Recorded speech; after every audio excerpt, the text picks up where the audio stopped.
Hello प्यारे विद्यार्थी, आप सभी कैसे होंगे? बहुत ही मजे में होंगे, खास और बहुत ही अच्छे होंगे, कुशल मंगल होगी। अगर ये वीडियो आपको पसंद आए तो आपको लाइक शेयर सब्सक्राइब इस चैनल को जरूर करना है। और आज का हमारा जो टॉपिक है वो भौतिक और रासायनिक परिवर्तन है। भौतिक और रासायनिक परिवर्तन क्या होते हैं, यह हर परीक्षा में, हर सिलेबस में यह टॉपिक जरूर मिलता है विज्ञान से संबंधित, कि भौतिक और रासायनिक परिवर्तन क्या है। आज इसमें हमें पढ़ना है कि भौतिक और रासायनिक क्या है, इसकी अभिक्रिया क्या है, इसके उदाहरण क्या है, और इसके साथ ही परीक्षा में किस तरह से प्रश्न बनने वाले हैं, वो भी आज हम सभी प्रकार रिवीजन करने वाले हैं। सबसे पहले हमारा भौतिक परिवर्तन क्या होता है? भौतिक परिवर्तन सिर्फ आकार, ताप और द्रव। आकार, ताप जिसमें आकार में, जैसे कागज का फाड़ना, अगर हम कोई किसी कागज को फाड़ देते, परंतु उस कागज को फाड़ दिया, परंतु आकार में सिर्फ परिवर्तन हुआ है, परंतु कोई नया पदार्थ नहीं बना है, इसलिए वो भौतिक परिवर्तन का उदाहरण। जैसे आकार, ताप और द्रव्यमान में बदलना क्या है? भौतिक परिवर्तन है। उसके बाद है परिवर्तन, परंतु नए पदार्थ नहीं बनते। भौतिक परिवर्तन वो होते हैं जिसमें नए पदार्थ नहीं बनते।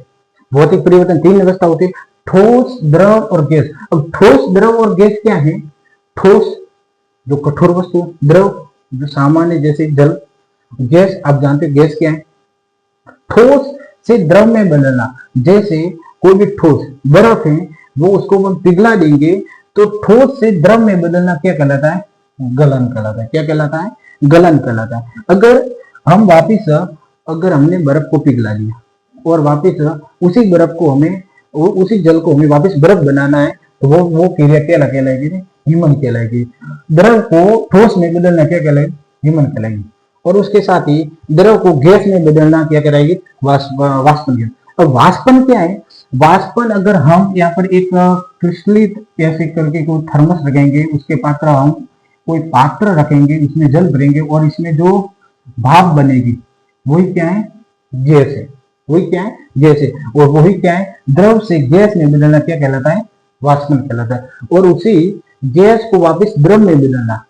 जैसे आपने देखा होगा कि समुद्र का जो पानी है वो गर्म होकर ऊपर उठता है और उसी से बादल में वापस बारिश होती है, तो वही चीजें क्या कहलाती है? संघन।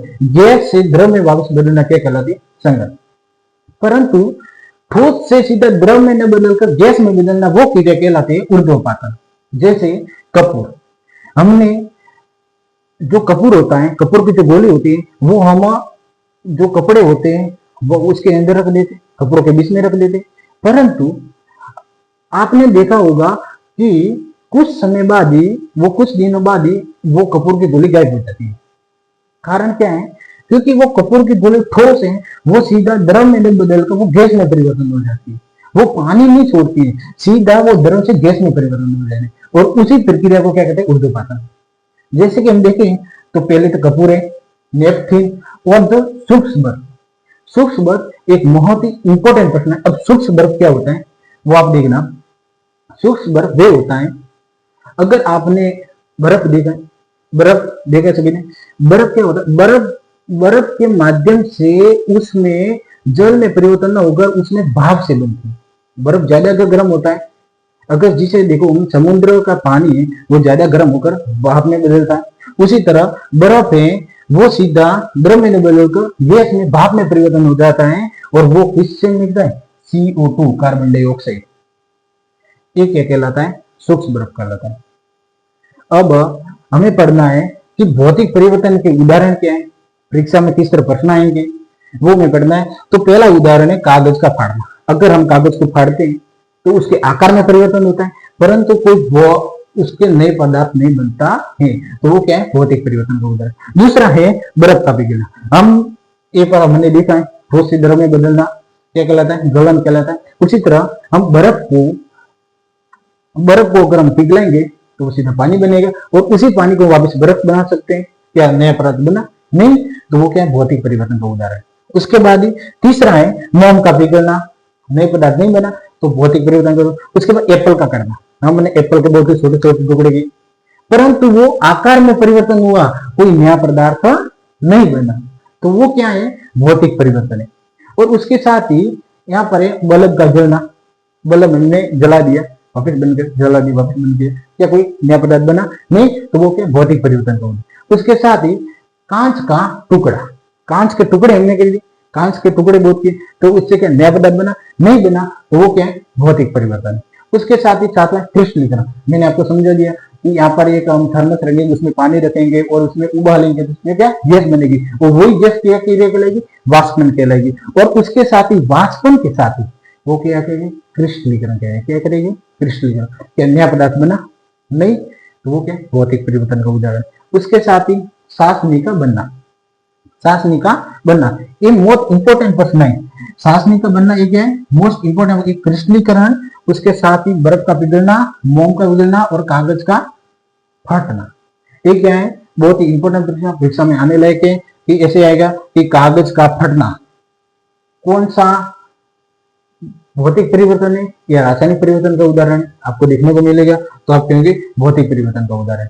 उसके साथ ही आठवां क्या है कि चाशनी का बनना, हमने एक थर्मस लिया, हमने एक पात्र लिया, उस पात्र में हमने पानी और चाशनी जो चक्कर होती है इसका मिश्रण किया, उसको अगर अब अलग करना है तो अलग करने के लिए हम क्या करेंगे? अलग करने के लिए हम उसको उबालेंगे, उबालेंगे तो पानी पानी उड़ जाएगा और जो चाशनी है वो बच जाएगी। क्या कोई नया पदार्थ बना? नहीं। वापिस उसको हम ला सकते हैं, तो वो क्या? भौतिक परिवर्तन का उदाहरण। उसके साथ ही प्रिज्म। अब प्रिज्म क्या है? हमने यहाँ से एक सवित प्रकाश, सवित, एक सवित प्रकाश छोड़ा, यहाँ से एक सवित प्रकाश छोड़ी। उसके साथ ही प्रिज्म, यहाँ पे प्रिज्म, प्रिज्म एक कांच का होता है प्रिज्म, ठीक है। वो कांच के प्रिज्म से प्रकाश टकराए, प्रकाश टकराने के बाद यहाँ से 7 रंग निकले। कितने? 7 रंग निकले। और उसी 7 रंग निकलने के बाद यहाँ पे वापिस एक प्रिज्म रखा, और ये 7 किरणें जो उस प्रिज्म से वापिस टकराई, और उससे जो एक वापिस सफेद प्रकाश निकला, क्या निकला? सफेद प्रकाश निकला। वही क्या चीजें कहलाई? कैसे कि नया पदार्थ बना? नहीं बना। तो वो क्या है? भौतिक परिवर्तन का उदाहरण। और उसके साथ ही श्वास लेना, जैसे मैंने श्वास लिया, श्वास छोड़ा, तो क्या हुआ? मेरे में कोई परिवर्तन नहीं। अगर मैंने श्वास भरा तो मेरे फेफड़े फूले, पेट अंदर गया। अगर मैंने श्वास छोड़ा तो फेफड़े अंदर गए, पेट बाहर आया। तो एक क्रिया, क्या मुझे कोई परिवर्तन हुआ? नहीं परिवर्तन। तो उसका क्या है? भौतिक परिवर्तन का उदाहरण है। उसके बाद रासायनिक परिवर्तन। रासायनिक परिवर्तन क्या है? एक वे अभिक्रिया है जिसमें नए पदार्थ बनते, नए पदार्थ बनते। हमने पहले क्या देखा कि जो सेब होती उसके बहुत सारे टुकड़े की, सेब होती उसके बहुत सारे टुकड़े की, परंतु उस सेब के टुकड़े करना तो क्या आकार में परिवर्तन? अगर आकार में परिवर्तन क्या भौतिक परिवर्तन का उदाहरण है। परंतु उस सेब के टुकड़े करने के बाद उसके कुछ समय पश्चात उसमें एक अलग प्रकार का रंग आ गया, पीलापन आ गया। अगर पीलापन आ गया तो क्या नया पदार्थ बन गया? नया पदार्थ बन गया तो रासायनिक परिवर्तन का उदाहरण। हमने हाथ में मेहंदी लगाई, मेहंदी लगाने के कुछ समय बाद हवा के माध्यम से उसमें लाल रंग आ गया, तो वो क्या है? नया पदार्थ बना। तो वो क्या है? रासायनिक परिवर्तन का उदाहरण। रासायनिक अभिक्रिया में ऊष्मा देना या लेना, गैस छोड़ना, जो बाइक होती है वो गैस छोड़ती है, नया पदार्थ बनाती है। उसके बाद में कलर चेंज, जो भी मैंने अब बताया कि हम हाथों पे मेहंदी लगाते, उस मेहंदी पर जो कलर आता है तो वो क्या है? एक नया पदार्थ है, वो क्या? कलर चेंज, रासायनिक परिवर्तन का उदाहरण। अगर हम इस टॉपिक पर अनुकर्मणीय, अनुकर्मणीय का अर्थ क्या है? एक ऐसा पदार्थ जिससे कोई नया पदार्थ जैसे बने। जैसे अगर हमने खाना खा लिया, क्या मैं पेट से वापस उस खाने को ला सकता हूं? नहीं ला सकता हूं। तो वो क्या है? रासायनिक परिवर्तन। क्या मैंने खाना पका लिया, या फिर दूध से दही बनना, क्या वापस उस दही से मैं दूध बना सकता हूं? नहीं। तो वो क्या है? रासायनिक परिवर्तन का उदाहरण। ऐसे पदार्थ जो एक बार बनने के बाद वो वापस नहीं बन सकते, वो क्या है? रासायनिक परिवर्तन का उदाहरण है। जैसे श्वसन, श्वसन की है, जैसे मैंने एक रोटा खाया, रोटा खाया, उसके साथ अगर मैं भोजन करूंगा, रोटा खाया पेट में, तो उसके साथ ऑक्सीजन जाएगी, क्या मैं ऑक्सीजन को वापस बाहर ला सकता हूं? नहीं ला सकता। तो श्वसन का यहाँ पर एक होता है श्वसन, यहाँ पे सांस लेना, ये श्वास लेना या श्वास छोड़ना। श्वसन श्वास में एक अलग अंतर है, इसमें श्वास लेना है और इसमें श्वसन, जो भोजन के साथ ही जो श्वास अंदर जाती है वो इसमें श्वसन बताइए।